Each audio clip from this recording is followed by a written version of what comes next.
Good day, friends. Welcome to Our Power is Within podcast. I'm your host, Chad Smith, and my mission for this podcast is to inspire you to take your power back and to realize that you are the healer that you have been looking for all along.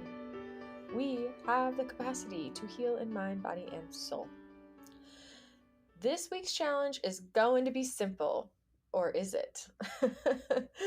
It's to follow your bliss. And I know it's similar to the pleasure one we just did, where we did something that brought us joy. But seriously, this is just so important that I think it's really important to hone in on it. So, what is something in your life that feels so juicy and so good and so blissful for you, even if your rational mind can't make sense of it? Whatever it is, go do it and do it often as possible, maybe even every day. As you will hear from our guest today, it isn't always realistic to just quit our jobs and then spend our full time only doing things that light us up. But it is possible to spend a little bit of time every day doing something that lights us up. And that is a start, isn't it? So what will it be for you? And as a little side note, if you ever feel like I know I have, and sometimes still do, you might be saying out loud or in your head to yourself, ugh, but that's the problem. I don't know what excites me or lights me up right now. I don't know anymore. Sometimes in the midst of chronic pain or chronic illness, our world can become so small. It's almost as if we shut something off. We shut the desire down so that we don't have to wish we could have it, I guess. I don't know. And then we just get to a place where it's almost as if nothing even sounds fun or exciting anymore. I don't know if you can relate, but I know I've been there. And so I know that I've been in that space where I'm like, I just don't know what brings me joy anymore. I don't know what lights me up. If I did, I'd be doing it. But I've had a recent aha moment actually into some insight into something that absolutely is blissful for me. But I just was so disconnected that I wasn't even aware of it or connecting the dots, or maybe it just didn't seem rational to my rational mind. So I was just denying it. I don't know. But what I do know is that I can share with you my aha moment, and maybe you can relate and it will help you to discover yours. So a few weeks ago, I was watching movie trailers in the living room with my brother, and I clicked on this one movie trailer and I watched it for all of 10 seconds. And then I automatically just saved it to my watch list and exited out of it. And my brother started laughing out loud and said, "That's it for it? That's it? That 10 seconds sealed the deal? You don't even know what it's about." And I started laughing with him and said, "Yeah, of course. 10 seconds is all it takes. I'll watch any movie in the world if there's dancing involved." And that was my light bulb moment. How true was that? I thought to myself.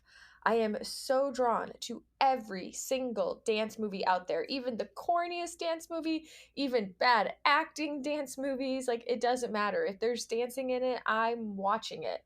I love watching people dance. I love every single time I watch dance movies. And to be honest, I notice that I almost find myself in tears every time I watch a movie with any kind of dancing. And I don't know if it's all happiness tears or tears of desire or tears of mourning for the life I never had that I, craved. I'm not sure. But what I do know is that it's not too late to live. And it doesn't have to make sense to my rational mind, and I don't have to quit my job and be a dancer to be happy, but I can decide to create simple ways in my life to add more dancing into my world and see what shifts. I could take a dance class, or I can take a bunch of different kinds of dance classes, exploring different varieties of dance and styles to see where I have most fun. And of course, I can just keep it super simple and just incorporate more random dance parties in the kitchen while cooking dinner. Who knows what's possible? But all of that is just to say that if you're not sure today, then just begin to look for clues or insights into what is right there, right under the surface, just waiting to be seen, recognized, and acknowledged. And most of all, have fun with it, even if you are in the exploration process. So today I am so thrilled for our guest, Erin Claire Jones. I have been following Erin's work for quite some time, and I absolutely love the simplicity of her messages and the content that she shares with the world around our unique human design. For those of you who are more familiar with me, you might know by now that I'm a huge fan of human design system, and if this is a new concept for you, then you're in for a treat. If you are interested to hear a personal testimonial story of how living our human design has really impacted someone's life in a huge way, you can actually check out a much older podcast episode, number 36, with John Mills, who is a dear friend of mine. In this episode, he shares his testimony of how learning his design and beginning to embody his design has transformed him from the inside out, including healing many chronic conditions that he had been suffering from prior for years. In a nutshell, human design, if you aren't familiar with it yet, is a synthesis of ancient wisdom and modern science that sheds light on a person's energetic makeup, as well as specific tools that they can use to live at their happiest, healthiest, and highest potential. It does not change who we are, it just simply teaches us who we are. It offers insight into what's possible and highlights the significance of understanding and living at the fullest expression of ourselves. And Erin Claire Jones uses human design to help thousands of individuals and companies step into their work and their lives as their truest selves and their highest potential. Her work as a guide, a coach, and a speaker has attracted a growing community of over 190,000 people who turn to her teachings for practical tools, digestible tips, and a deeper self knowledge they can access to live with greater ease and authenticity every single day. Erin has work featured in Forbes, mindbodygreen, Well&Good, and Nylon. Plus, she's been a guest on over 150 podcasts, and she has conversations with crowds of hundreds around the world. Her insights are highly sought after because they make human design pragmatic, tangible, and accessible, and immediately accessible to everyday life. And here she is today as a guest on our show to really delve deep into the various strategies and authorities which together create our decision making strategy. As we know, today in our present moment, we are a culmination of all of our decisions that we have ever made to this point. So, what better way to be empowered than to learn the truest expression of how we are all uniquely designed to make decisions to navigate our lives? Erin leaves us with very practical examples so that we can begin to understand exactly how to begin this experiment today and embody our design. With that said, let's get started. Erin, thank you so much for being here with me today and everybody who will be tuned in listening. Thank you so much for having me. I'm happy to be here. Yeah, I have been looking forward to this chat for weeks. I absolutely love the content that you provide on Instagram and just, I don't know, I think your content's very thought-provoking and very helpful and practical, and I find myself constantly saving so many of your posts like, "Oh, this is juicy. Oh, this is good. Oh, send it to this friend." Oh, I'm so glad. Yeah, so this is quite a treat. So for everyone who's listening, I obviously will be doing a little intro at another time, but we're going to be going kind of into human design today. And I have a lot of conversations with friends and people around human design and what it means to actually experiment with their strategy and authority, because I find a lot of people get really excited initially and they want to get all the information, but they miss the most important part, which is the implementation and the actual experiment. Yes. So true. That's what I would really love to pick your brain today. I think it's a good reminder. You know, it's really tempting, especially when we start to learn about ourselves, to like learn everything that a system has to offer. But I think what I've really learned through human design, I know some of you will be totally new to it, is just that more information is not always better. And like human design is very much a system that is meant to be experimented with and embodied and like integrated and not a thing to memorize. So I think that like if people try to learn everything at once, it can be really overwhelming and they probably will walk away without trying any of it. And so I love your focus on the type, the strategy, the authority, because just beginning there can be so transformative on its own. And there's, of course, always more to dig into when you're ready.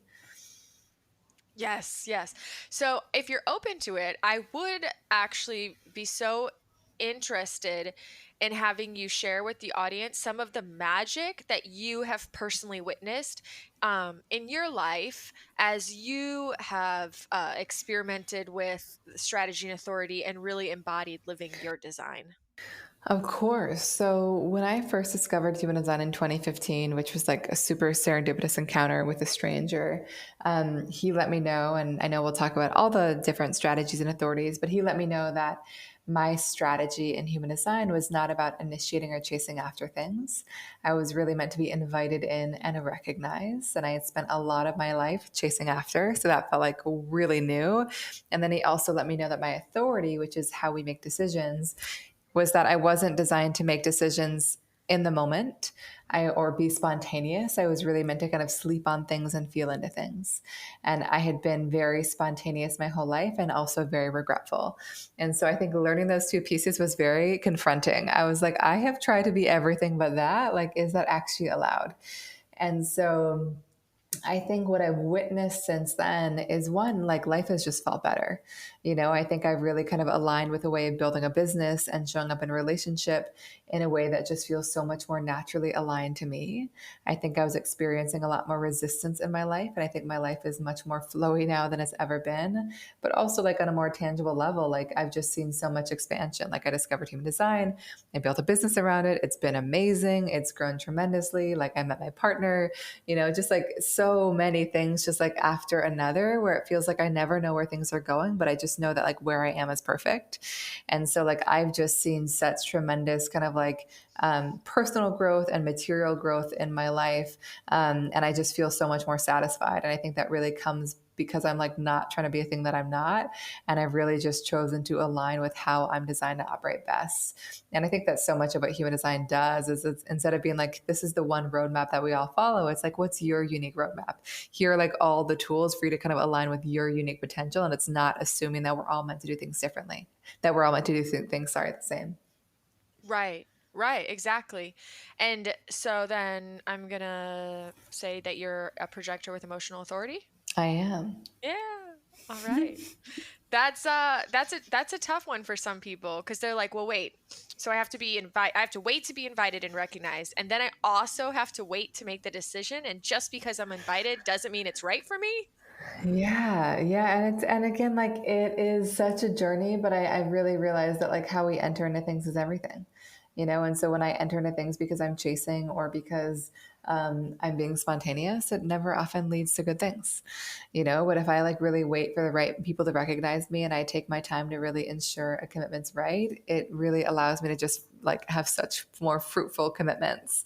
And I think that like, and for any other projectors out there, like I think I see this idea of being invited by others not as a disempowering tool, but as a tool to really protect our energy. Like for me, I just know that like not everyone wants my guidance, not everyone's ready for my insights, and that's fine. But like the right people who will be, like will let me know, and those are often going to be the right places to invest my energy. Yeah, it makes a lot of sense. And so how in your experience then, because and you learned about this in 2015, so you obviously had a different career prior to 2015. Yes. And so how did you utilize your strategy and authority to guide you into the career that you've built now around human design and make sure that you weren't coming up with ideas in your head and then pushing forward? Yeah, well, so basically in 2015, I met this stranger at a gathering and he asked if he could do a human design reading for me. And I had never heard of the system before. And he did this little mini reading for me on the spot. And I was just blown away. And he actually ended that conversation by saying, I think that you're meant to do this. And I think that we're meant to do it together. And so my journey with human design began with an invitation. And I really took my time to feel into it. And then I said yes. And this was at a time in the world where like, human design was not cool. No one knew what I was talking about. But I just like felt like there was a thing in the system that was so golden and so transformative. And I felt so inspired to share it. And so anyways, I ended up saying yes to that. So that's kind of like where the journey began. I think that sharing about it in those first couple of years was challenging because no one knew what I was talking about. And I think that I was really scared to like let myself be seen. So things didn't really flow very beautifully. And so basically, but I mean, they were amazing and all necessary. But within like 2 years, I ended up walking away because I felt like the world wasn't ready for it. And then my husband, my now husband, my then partner, which just reminded me at the time, like I kind of like quit human design. And then like 2 months later, he's like, Erin, like you're meant to do this, like let's try again. And so he actually kind of really initiated me and invited me again. And then I started building again. And I think that the big shift for me in the second time is that I realized that invitations couldn't come to me unless I let myself be seen and unless I made myself visible. And so my business has never been built on like initiating or chasing after people. It's been around just sharing myself with the world, whether that's through Instagram or on podcasts or in newsletters. And I've just like literally made it my job to make myself and my work visible. And we have seen things grow so tremendously since then. And I also think that like I was super lucky because I really discovered human design really early, and the world started to become really interested beyond me. So yeah, my human design strategy and authority has informed everything that I've done in my business. And a big lesson for me in my design is also that I'm not here to do it alone. And so my husband has been my business partner since like, I think probably year two of that second iteration. And like, that's really transformed things because it's really allowed me to just focus on what I'm best at, which is sharing human design, and kind of really feel supported on the rest. So I think that like I didn't find alignment that first time around because I was still like not really sure how to really integrate my design. And I found so much success and flow this second time around because I've really just done it in a way that feels good to my design. That is so awesome. I love this. I love hearing stories where Oh, you just get to witness that magic, yeah, because I know I still have so much work to do in the realm of really embodying my design. And I'm very clear that when I actually really am allowing myself to really embody it, that I notice a difference in my life. totally. There's more flow, more ease, less stress. Like, I'm a generator, so there's less frustration. Totally. So your husband, now, was he introduced to human design through you, or did he already know about it and you guys connected in some realm through it? Oh no, we've known each other for a long time. I knew him before I ever discovered human design. Oh, okay. Yeah, so he's just kind of witnessed my journey, and just offers a lot of gifts that I don't have. That was such a gift, and that's also why we work so well together. But yeah, he was introduced to it through me. Very cool. Does he really practice then embodying his design as well? He is like a Renaissance man. Like human design is not the only thing that he does. He does a bajillion other things. He's just been living his design for as long as I know him. So like and that's, I love witnessing that. I love watching people that like they just discover this all on their own, because often we do that, when we really are self-aware. And so like he was, I think, embodying it when I met him, and so he still is in so many ways. But it's been really fun to kind of understand how our designs support each other, because I think we are kind of opposite in every possible way. So I think understanding our human designs has been so useful in helping us know how to kind of best partner and support one another. That's awesome. Yeah, and that's very true. I have some friends that I'm like, this person does not even know what human design is, and they are absolutely living it. It's just so obvious. It's so cool. Yeah.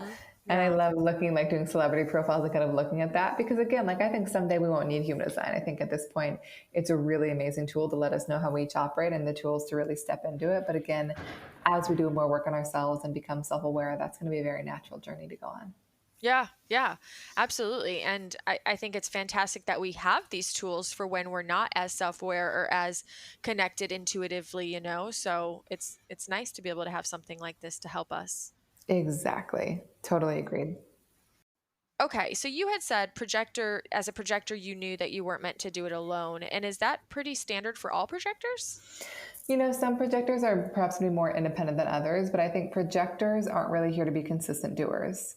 Like their gift is really in the way that they see things and their ability to lead and guide, and not in their ability to do. And so often it can be really good to kind of be partnered and supported by people that can like help make things happen in a way that kind of allows them to just be in their gifts.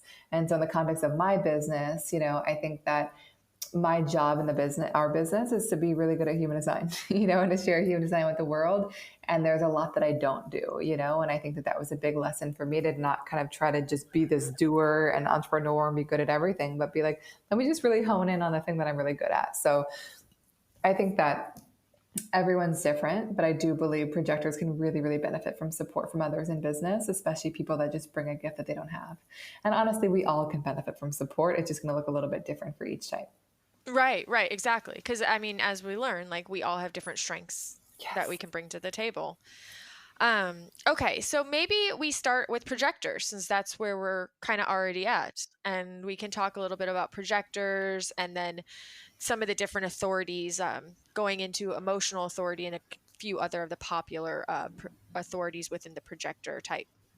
Sure. So projectors are really here to be leaders, guides, advisors, teachers, not here to be consistent doers. They are people that are so good at kind of seeing things in new ways and just bringing a new perspective to the world. One of their biggest lessons is to kind of not get lost in like how hard they work and how much they do, and really kind of noticing that their gift is in how powerfully they see. Their energy really naturally ebbs and flows. So it's really good to kind of build space and rest and ease into their days. They often love systems like human design, like anything that really helps them kind of understand people and how they work best. And their strategy, as we talked about, is to be recognized and invited in. So to really kind of invest their energy in the places where they feel the most seen and appreciated and invited in to kind of be exactly who it is that they are, and not kind of initiating or forcing. Is that all clear? Oh, very clear. Yes. And so, our inner authority in human design reflects how we best make decisions. There are 7 different authorities in totality. And for projectors, there are 1, 2, 3, 4, 5 options. And this is not, our type informs how many possible ways we could make decisions, but know that like these authorities that I'm sharing might be true for you if you're a different type as well. So there are people that are emotional or wait for clarity authorities, which basically means they are not meant to make decisions in the moment or be spontaneous. They are meant to kind of feel into things and sleep on things before they say yes. There are splenic or tune into your intuition authorities. And these people are meant to be very kind of spontaneous and really make decisions based on kind of their instinct or intuition in the moment. Kind of the opposite of the first one I shared. And their authority is, their kind of intuition is often very quiet. So it's really useful to kind of connect into practices that help them quiet down and hear themselves. There are ego or tune into your willpower authorities, which is basically about making decisions based on what your heart is pulling you towards, what you really feel desire to make happen, what you feel motivated to make happen. Basically, when your heart's in it, you can kind of do anything. And it's so important for these people to feel like they're really kind of well taken care of in their decisions. There are 2 more. One is a self-projected or talk it out authority. These people find their kind of clarity by talking things out and saying things aloud, like giving voice to their inner knowing. It's often when they say something aloud, they can really kind of sense whether it's right for them. And then finally, there are people that are called mental projectors, or their authority can be none. I call this talk it out or be in the right space. And they basically are super, super sensitive to their physical space. So it's really important when they're making a decision to kind of plant themselves in places that feel good in their body and talk things out with people that they trust. And often kind of talk things out in a few different spaces with different people to kind of see what truth emerges through their voice. Oh, interesting. So it's similar to the self-projected in the sense they still need to talk out loud to kind of get that own internal sense of what is right, but the space that they're in while making these Yes. decisions and talking needs to be really a safe, comfortable space. It needs to feel good in their body because they're magnifying the space that they're in. So it's so important for them to kind of be really intentional about which energy they're choosing to magnify. Interesting. Okay. And Mm-hmm. so could we do like one real life example of what that would look like in anything, whether it's in business, relationship, fun, parenting, making some kind of decision for a house or where we live. Could we give an example of what that might look or feel like for somebody? For sure. So I think that, like, say you are, yeah, if you're choosing to buy a home, I think that, like, if you're emotional, it can be hard because the housing market's crazy. But, like, if you're emotional, it's good to sleep on it, just make sure that it still feels good to you the next day. Like, it's really tempting with this one to kind of want to jump into things spontaneously because you're so excited. But you often wake up the next day and you're like, ooh, like, I don't really feel that way anymore. So just giving yourself a moment for your emotions to settle and make sure it continues to feel good would be important. If you are splenic or tune into your intuition, like basically the moment you get the hit and the clarity that it's right for you, you're actually meant to move on it. That might even be like, I want to move here or do this thing. If you are ego or tune into your willpower, it's really around, like, do you really feel motivated to buy this home? You know what I mean? Like, do you feel like you really desire to live there? Like, do you really feel like your heart is pulling you towards it? And do you feel like you're receiving a lot by saying yes to it? Like, are you going to receive a lot from the home?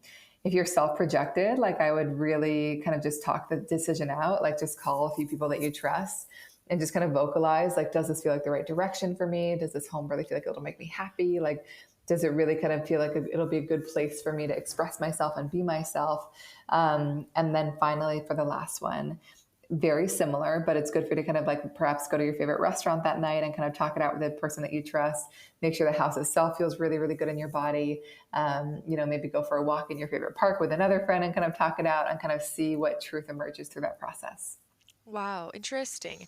Now, as far as the invitation part, is it would it be then that somebody who's a projector would ideally not just be sitting there one day and be like, "Oh, I decided I'm going to move across the country. This just sounds like a cool idea." Or do they need to also wait for an invitation for something like that? They don't need to wait for an invitation for something like that. So if you want to go move, go move. I think the invitation really is around sharing your gifts with people, and then kind of around relationships, who you partner with, who you're friends with, who you live with, who you collaborate with. And so it's not about being like, oh my God, I have to be invited into everything in my life. It's like, if I'm really sharing my gifts and my work, I need to make sure that I'm sharing it with people that really see my value and really appreciate it. If I'm really going to, like, kind of partner with somebody or date somebody, like, I want to be with somebody that, like, really deeply sees me, so it's more kind of in the relationship sharing the gifts realm where it's most important. Oh, that is such a great way of explaining it. I never really understood it that way. Yeah. Very cool. Okay. So if we're just to reiterate, if we're a projector, somebody's listening, they're a projector, the invitation part is really about when you're sharing your gifts and who you're partnering with and being Mm-hmm. with, as opposed to getting caught up on, like, what about if they're trying to figure out what they want to do with their life? And they're just like, I don't really know what I want to do. And they're just sitting there thinking, what could I do? What could I do? What could my gifts do for people? Is that like them pushing, or is that where they're also waiting to be invited if they're around the right people who see them and recognize and call out their gifts? Yeah, I mean, sometimes as projectors, we don't always see our gifts so clearly because we're often really good at seeing other people's gifts. So it can be good to have people around you reflect back what they see. But I would honestly follow your curiosity. Like, if there's a thing that you feel really drawn to learning about, projectors often love systems, or you feel really curious to kind of cultivate this thing, then I would honor that. So I think that, like, projectors can be really good at, like, mastering things. So I would follow what you feel naturally drawn to. But I think when it comes to taking on clients or working on a job, like, I would just make sure in those cases you're really kind of with people that make you feel really seen, and you're like, oh, this person just sees it, they get it, they really value me. So I wouldn't hesitate or, like, hold yourself back from exploring a thing, but I probably wouldn't jump into kind of sharing that with somebody or having them pay you until you feel like they really get it. Mm, Does that hmm. make sense? Absolutely. Yes. Thank you so much. Oh, of course. Yeah. And one piece I would just say is that I shared a little bit about this in my own journey is that, like, people cannot see you unless you allow yourself to be seen. So much of the journey for us as projectors is allowing ourselves to be visible. So, not perhaps pitching or initiating specific people, but sharing with the world in a broader way about who we are and what we're exploring as a way to kind of help magnetize the right invitations in. That makes so much. All right. Let's see. So maybe the next best type to go into is generators. Of course. So generators are really here to be kind of like the doers, the builders, the creators, the ones that have such tremendous energy and life force to kind of build and create and make things happen when they are lit up and excited by what they're doing. So, a big lesson for generators is around prioritizing their excitement and seeing that not as a selfish choice, but actually as the thing that allows them to have the most positive impact in the world. Another big lesson is boundaries. I think because generators are so naturally capable, people can want them to do all kinds of things, and so really kind of committing their energy to the things that feel personally satisfying and fulfilling. I would say an ideal day for a generator is likely one where you kind of wake up energized and excited. You kind of use up your energy throughout the day in ways that feel deeply fulfilling. And then you kind of drop in a bit exhausted and fulfilled and wake up energized again. And your strategy as a generator is about magnetism. You're also not meant to chase after anything, but you don't need an invitation. You're kind of here to wait for anything in your world to spark you and light up your gut before you go after it. It could be somebody you see on Instagram. It could be a text message you receive, as an idea on a podcast you listen to, but you're just like waiting to be sparked and kind of expanded internally before you make something happen. And so you might sometimes find that like what actually feels right is different than what you think you should be doing, And yeah, just want to check in. Is that clear before I talk about the authorities? Yeah, no, 100%. And isn't that so the truth as it being a generator? It's like we can sometimes build our life around all these shoulds and what we think we should do and what we think we need to do and what we think needs to get done. And like how you said in the beginning, we're kind of taught sometimes like that we are selfish or we feel selfish when we want to say no to things that don't excite us and actually say yes to what does, especially when the mind gets in the way and starts shooting on us and rationalizing things or saying how, well, that doesn't make sense and that's not going to get you where you need to be, so we think we need to go do the grind or do things we don't love to get the life we love, but Yeah, like really we need to follow our bliss. I know. And it's good for everyone. I think it's Yeah. such a good reminder that like when you're saying yes to a thing because you should and not because it's a full-bodied yes, no one benefits. Because the Right. thing is, like when you actually feel lit up and excited, you have energy. Like you bring so much magnetism and brightness and creativity into what you do. Whereas like when it's coming from a place of like I should, it will like so quickly deplete and drain your energy. Right. And so then we get a bunch of generators that are all kind of walking around in the world with like fatigue syndromes or adrenal syndromes because they're Totally. so exhausted because they're misusing that energy. 100%. Yeah, I mean, I guess I'm excited to hear how you correlate this with the different authorities and the some of the examples because I guess I always wonder how then, and I get this question so often is like, well, I'm doing something that doesn't light me up. And maybe sometimes people when they're kind of already hit that what is it, burnout, Yeah. it's like when you're in burnout, it's hard to even know what lights you up anymore because you're so burned out and you might be doing something doesn't light you up. But the common thing I hear all the time is, yeah, I know this doesn't light me up, but I also need to be realistic and pay my bills. So, Mm-hmm. but how do you trust enough to like not overuse your energy on what is like draining you to allow like the flow of something to come into your life that actually will still provide for you energetically and financially.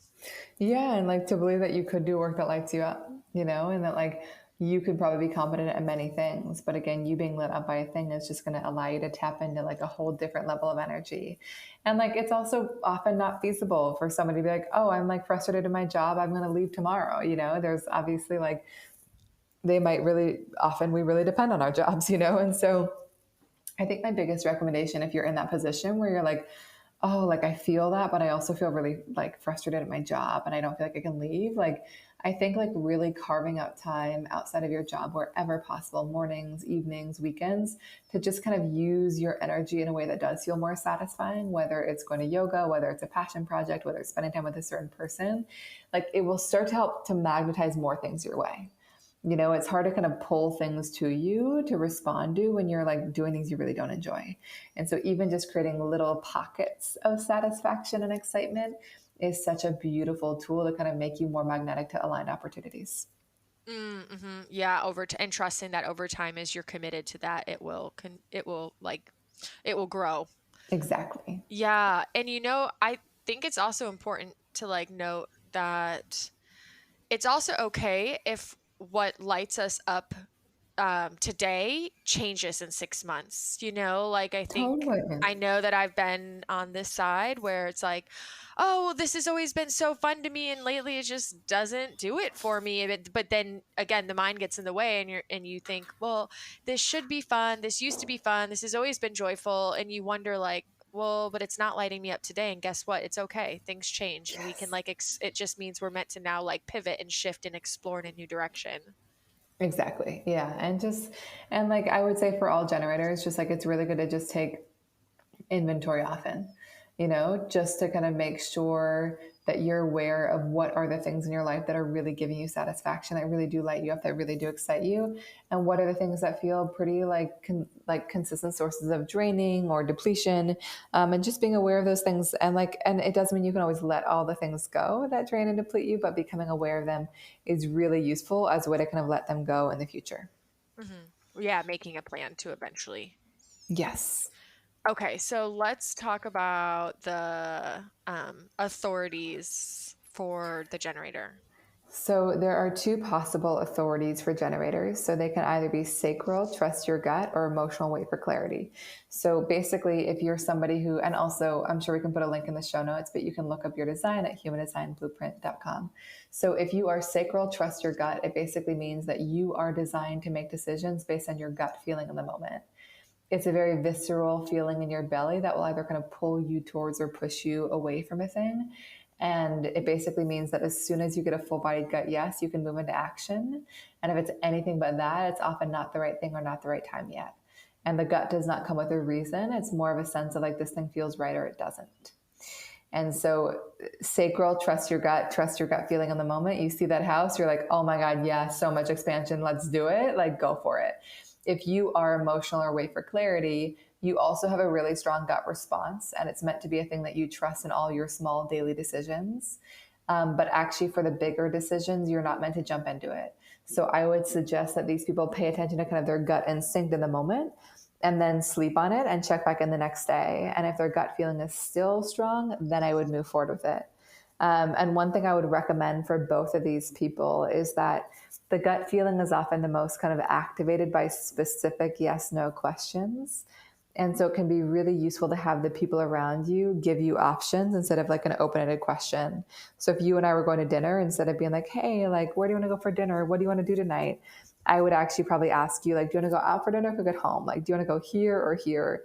You might find that it's so much easier to connect into your gut feeling when you're given specific options rather than kind of like an open ended question that kind of gets you into the world of vast possibilities. Right, right, right. Yeah, having the that natural like pull towards one of the things versus getting lost in endless like, oh, I don't Totally. know. uh, Yeah. I okay. I yeah, that's okay. That's amazing. And yeah, the world is not always conducive for us emotional authorities. There's like so many places and situations, like you said with the housing market. Sometimes you see a house and your realtor's like, you need to make a decision right now because there's already offers on the table, or you go to a gym and they're like, oh, we're going to give you a discount, but only if you join right now. Like you can't get this discount if you join tomorrow. Yeah. And I think it's really kind of the trust that, like, the right things will be there for you with time. Hmm. And like and as much as the world is not always built to accommodate, most of us are, that's how we're meant to make decisions. And so like it's so important to honor. I know as somebody that has this as my own inner authority, that like when I jump into things or I choose from a place of pressure or urgency, like it's really easy to regret those decisions. Hmm. And whereas like when I really choose from a place of like clarity and calm and I give myself time, like those always feel like the right ones. And so like it can feel uncomfortable to wait, it can feel uncomfortable to ask for time, but like I just like I really learned to trust that like the deal often gets sweeter with time and like the right things for me will be there on the other side. And like I'm not suggesting people are like I'm going to postpone it indefinitely, but like giving yourself a day or two. And honestly, the housing market is like as like urgent as it is, like you're always going to have like a day or two because like you could put in an offer and then rescind it, you know. Maybe I don't know enough about the housing market. I know for me like we put in an offer and like heard back the next day and like had a moment to feel into it, you know? And so like there can be like little moments that give you that natural buffer time. Absolutely. And I think it's a really good opportunity, like you said early on, how important it is for generators to have boundaries. I like have learned as I experiment with my design that it's a great opportunity for me to just have boundaries. And if Yeah. there's anybody on the other side of a deal or a situation that is very demanding that they Yeah. want me to answer now, I'm just so good at standing in my truth and just being like, yeah, that's not how I do business. And Yeah. so like if you can't respect that, you're not the right person for me, you know? So like I'll either get back to you or I won't. Like do you want me to 100%. or not? You know, it's such a great way to stand in your truth and just say, this is how I do things and that's okay. Yeah. And like, and the right decisions for me are the ones that I enter and do from this place Absolutely every time. every time, you know? Yeah. So, Yeah. And it's funny how you had said at one point, like, um, sometimes what's right for us, you said, with the generators that sometimes there's not like an explanation why, you know, what's meant. yes. Like when you feel like something's really right for you, you don't necessarily understand why. You don't understand it. I felt that so many times, and people are like, well, why do you need to move across the country? And I'm like, I don't know. Cause like, cause I have to, cause everything in my body is pulling me there, but I'm sure I'll figure it out at some point. Yeah, and like and you just can't explain how you know it, you know, you just know it. You Hmm. know, and so it's you know, I talk so much in my work about not only how to honor our own designs, but how to support other people's designs. You know, because like we just often have people that are like, explain your gut, and you're like, I can't. Yeah. Yeah. Thank you. You know, so I really recommend that people not only dig into their own design, but the designs of those around them, because you can start to notice where conflict can happen. Like you might have one partner that's sacral, trust your gut. They're like, I know it in the moment, let's go. And then you might be partnered with somebody who has a gut feeling, but needs to sleep on it. And you don't want them to make them feel guilty for needing more time, because if they're clear, it will benefit both of you, you know? And so it's so nice to kind of know how to best honor and support those that are different than us. Right, exactly. And even just how you said the questions, like Yeah. being able to just ask people questions in a way that really helps them to connect with their gut. Or like, I know now that I want to really be like, I want to be the kind of friend that does help my projector friends feel seen and Yeah. be able to call their gifts out and recognize them in a way that's supportive. And yeah, it's huge. It goes a long way. I had a friend who I was explaining to her the dynamic is exactly what you just said, sacral and emotional. She was sacral, he was emotional. And once I kind of explained the difference in the dynamic, she thought, oh my God, all this time I always just kept thinking he was like lying because he would change his mind. Cause like in the heat of the conversation, he'd like, I'd demand like an answer and he'd say yes or he'd say no. And then later on, he'd change his mind. And I was like, oh my Yeah. gosh, like, no, I have compassion for him. I was like, that's just like an emotional person making a commitment in like the heightened emotion. And then later on, Totally. you know, it's like they were not trying to lie to you. They're just like not fully clear in the moment. Exactly. And like, and then they feel a pressure to be clear, and then they get in a sticky position later where they're like, oh, now I have to pivot, you know? So just like give them the freedom from the get go where that's not required of them. Right, exactly. I had a at my in California, I had a gym that I went to that they were very big, all the owners into human design, and every member of the gym had their human design chart ran and it was hung on a wall so we could It's all so see each cool. other's. It Yeah. was the most amazing, epic, supportive community ever because, you know, here they'd say, oh, you know, here's what's going on, blah, blah, blah. But you know what? You're emotional. So take a couple days and think about it. There was no pressure, like you Wow. need to sign up right now. Or they'd be like, you're a whatever, you know, 4-line profile. So we know that this is important to you. So it was very cool to just be in this tribe where everybody had this broad understanding of our uniqueness and actually supported each other. Oh, it's so cool. Yeah, it makes such a difference. I love that. And it's such a beautiful, just like philosophy or ethos of that space to be like, we're all different. How can we all support each other's differences? Right. Yeah, exactly. So let's see, what do we got still? Do we want to go into, do you want to go into the little bit of the uniqueness and difference with the manifesting generators?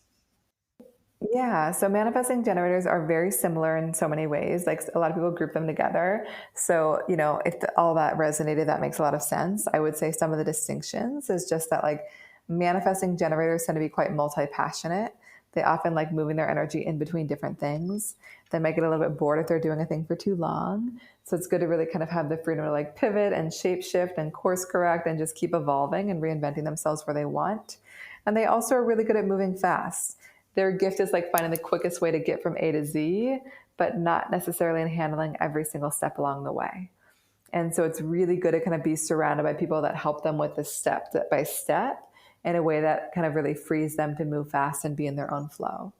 Their strategy is the same, really kind of allowing things to come to them, waiting for a thing to spark them. There's an added layer of also kind of keeping the people around them in the loop. So letting people know if they're going to pivot, shift, change things. And then their authority options are the same. So meaning that they can either be sacral, trust your gut, really all around kind of trusting your gut feeling in the moment, or they could be emotional, wait for clarity, which is really around trusting their gut feeling over time. So good. Yep. That's a really wonderful description of all the manifesting generators that I know. I know, right? Such a nice buzz around them. They often can be so uplifting in their energy. I know when I'm around my manifesting generator friends, I leave, I'm like, I can do anything. Yeah, They really have this very expansive energy when they're really lit up and kind of honoring what lights them up and what excites them. absolutely. Yep. And then we have manifestors. Manifestors are our initiators. These people are really good at initiating things, innovating, having a very kind of disruptive, catalyzing energy. Their gift is often in getting things started, but not necessarily in doing all the doing to keep that thing alive. And so, it's just knowing like kind of when to delegate and hand things off. I would say manifestors are people that really thrive when they feel a sense of freedom and autonomy and control. Like they're not really here to be guided or told what to do or manage in any way, like here to do things on their own terms and in their own way. Their energy can be very spurty, meaning that they might have a creative burst where they can make a lot happen and then need to kind of pull back and take rest and space and time alone. Their strategy is all about initiating. They're not here to wait for anything to come to them. Like they're really here to just trust the urges that arise within them and just go for it, even if they've never seen it done that way before. And the second part of their strategy is just really around keeping people in the loop. So, really just kind of keeping people informed about the directions they're choosing and where they're going. Not as a way to explain or justify their decisions, but as a way to kind of just like keep the people around them in the loop so that they like don't really get in their way and that they can kind of make things happen with a bit more ease. And their inner authorities are similar to the projectors, but fewer. So there's going to be three options. They could either be emotional, wait for clarity, sleeping on things before they initiate, or splenic, tune into their intuition, which is all about, again, intuitively kind of pursuing what they feel drawn to in the moment, being more spontaneous. Or they could be ego, tune into your willpower, which is about kind of committing to things because they desire it, because they feel motivated by it, because they really kind of want to make it happen. Just those three. Just those three. So very similar to the projector. But very opposite in the sense like initiating versus Yes. absolutely waiting for an invitation. And isn't Yes. it funny how so much of our world we're taught that manifesting energy, although very few of us are actually manifestors. Totally. Yeah. I think that like a lot of us are trying to be everything that we're not. And it's so interesting because even though like so many of us are taught to like initiate and chase after, like so many manifestors I've sat with have actually like not felt permission to do that. Like they've actually been a bit more conditioned to be like, I'm going to just sit back and wait for things to come. But that doesn't feel good either. So like it just feels like sometimes whatever our design, we're conditioned to be the opposite. Yeah. And so, but Yeah. manifestors are so powerful and like they just like a big lesson for them is really just noticing where they are looking for approval, trying to please people. And like they're really here to like lean into authenticity and be really courageous and bold. And like except that not everyone's ready for that, but like the right people will be, you know? And so I think that like manifestors can be a little bit ahead of the game. They're like, they see where things are going, you know, and they can feel like, why is everyone else so behind the times, you know? But like, they're just really here to show us new ways of doing things that kind of bring new ideas and movements and creations into the world. Right. Okay, how would it work for a manifesting emotional, an emotional manifester? How would you explain like a practical situation for them? So basically, if they have an urge to create something or to initiate something, they're meant to kind of pay attention to that urge. And then if that urge is still alive the next day, if they still feel like there's energy behind it, then they go make it happen. So instead Okay. of kind of initiating in the moment, it's just giving themselves a pause to make sure that's still alive. And then if it is, then they just go for it. Okay, that makes so much sense. Yeah. And in your experience within all of these types and strategies and authorities, do you feel like there's ever, from the human design perspective, do you feel like there's ever an appropriate time to make promises? Um, yes. I think that like promises are tough because like promises that you can't get out of, maybe not, you know. But it's I guess marriage is a promise, you know. Like I think that like if it's driven by your inner authority and it feels right, then I would trust it. But I would also know that things can shift. It is interesting. There's a deeper layer of our design which is around a specific center, one of those shapes. And there are certain people that really benefit from making promises. Like what really builds their self esteem is to like make a promise that they can follow through on, and they follow through on it. And then it kind of like builds their sense of self. And so there are some people that like the act of making promises can be so healthy when they're super intentional about what the promises are that they make, because that kind of like builds their sense of self esteem and trust in themselves.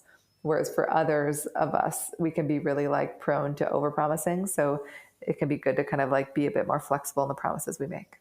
Right. Now you're referring to the heart center, the ego Yes. center, Yeah. defined or undefined. Yes. Yeah. So defined is when it's good to kind of make promises Right. that you can keep. Right. But it tends to be the opposite, like where the undefined are the ones who always overpromise or And always then trying to we really. totally burn ourselves out in the process. Yeah, exactly. And that's like, isn't that around 70% of the population? Correct. Yeah. Yeah. Yeah. Yeah. And so there's just another good example where you said we tend to kind of end up being conditioned in a way that's almost opposite of what our 100%. actual design is. It's interesting. I wonder, in your experience being so immersed in this language of human design and understanding of it and the communities that you're a part of, are you able to really see how now, like often as you kind of look around and notice how there's so many different programs and mentorships and coaching practices out there that are like that have good intentions and mean well, but are like teaching people from a place of what works for them and their design, as if everyone was like the same? Oh yeah, it's like the most common, you know. I think that like people will be like, okay, this is the business strategy because it worked for me, and then like people will try it, they're like, oh shoot, that didn't work for me because my design's entirely different. Like I even had a session this morning with a woman who shared, she's like, I think that it would be actually like irresponsible to like share my approach without letting people know that they should filter it all through their human design, you know? And so like the way that she's doing it is like, I'm going to share what worked for me, but I also really want you guys all to like dig into your design and recognize how different it is. And like, I've even had a lot of therapists recently consider how to integrate human design into their practice, because like when they really know somebody's human design, it really just gives them a different lens to help them know how to best support people. Right. Yeah. Because if you have a manifester that's going around and telling people that you just like, Nike slogan, need to just go do it. And Totally. then you're teaching somebody who's a projector who's like here to be recognized and seen and not just go do it all, or you have the generator who has like this energy to just go, go, go. And then they can't understand why somebody else can't just go, go, go. Totally. And it sets us up for like this it's just, I don't want to say failure, but in a sense, like we kind of end up beating ourselves up. We're like, oh, I can't do it. What am I doing wrong? What am I not doing good enough? Like I'm following everything they said. And that's why I would love to continue to over time just see this body of knowledge and understanding of how we are and our design energetically, I'd love to see it just get into everybody's ears. Like, I'd love everyone to I understand their know. designs. I think with time they will, you know. I think, and again, like all things, like you really can't force it on people that aren't open to it. But like, Nope. I have been astounded by how receptive and open people have been, Yeah. and I think I always expected a lot more skepticism, and I just haven't experienced much because I think people are curious to learn about themselves, and I think like even for the most skeptical people, human design just tends to like resonate. Like I just will have so many people that are just like, I don't want to believe you, Erin. But everything you're saying is so right on that like the only way I can explain it is that you like stole my journal, you know? And so like I just feel like it really like it just gives people language for their life experience in a way that just makes sense to people and gives them so much more permission to kind of just be themselves. Absolutely. Absolutely. And so what would be your, like, to sum it up, your advice for people who are familiar with this, or maybe this is the first time they're hearing about it, and like we talked about at the beginning, how we have sometimes this tendency to just want to learn it all right away. Like, what would be your advice on how they could absolutely get the most out of just the most simplistic way of implementing this now to experience their own magic? Yeah, I would just say like start with experimenting. Like start by learning the key pieces. Like, you know, the type, the strategy, and the authority are such beautiful places to begin. Like just integrate those and bring them into your awareness and see what happens. Um, you know, I have an offering called the Blueprint, which is basically kind of a book all about your unique design. And I think why we created that is one, it's just like about delivering the information in the most practical, grounded way. But two, it's like meant to be a resource you can keep returning to. Where it's like you can open and like they're gonna be like, okay, this really resonates. I'm gonna play with this gem. And then you can open it again a week later and you're like, oh, this is really useful. So I think it like we kind of created it to like put it all in one place so you have it. So that's also a really nice place to get started if you want just like a book all about your unique design and how to use it to find more flow in your life. Awesome. And where can people connect with you and find this blueprint? So on Instagram, I'm Erin Claire Jones and also Human Design Blueprint. The website for the blueprint is humandesignblueprint.com. I'm also happy to offer a discount code to your audience if you like. And yeah, Yeah, I would love that. I'm sure they would too. That would be awesome. of course. And um, I ask everybody this one last question at the end of the show. And it's just that if you had one message to share with the world for the rest of your life, what would that one message be? I think it's like been so inspired by my work with human design. I think that if people like, if you're just like, screw it, I don't like the system, like that's great. But I think what I would say is that human design really teaches us that like we are all wired to do things so differently, whether it's how we build our businesses, how we make decisions, how we partner, how we parent, all the things. And so I think it's just kind of the understanding that like the exploration of like how you're wired to do things and also having the empathy and compassion to realize that people around you are likely wired in really, really different ways, you know? And so I think just kind of remembering that we are like all not carbon copies or clones of each other, you know, we're all so, so unique and there's so much magic available to us individually and in relationship when we really honor that. Absolutely. Thank you so much. And thank you for taking the time out of your day to share all this wisdom that you've gathered over the years. And yeah, to just kind of give us some really good practical understanding so that we can begin to experiment ourselves. Oh my God, my pleasure. Thank you so much for having me. All right, friends, that's a wrap. I really hope you enjoyed today's episode as much as I did. Please make sure that you find the link in the show notes for 10% off your unique human design blueprint today from Erin herself. You will find all the wonderful ways to connect with her in the show notes as well. Please don't forget to click subscribe to the podcast so that you always have the next episode waiting in your podcast library to tune into at your convenience. And if you found value in today's episode or any episode, please consider taking 60 seconds of your time to leave a quick review and 5-star rating on Apple Podcast. As always, share this message or your favorite episode with a friend and help me spread the message of empowerment, healing, and possibility. Please, please enjoy and have fun exploring or following your bliss this week. And until next time, make this week great.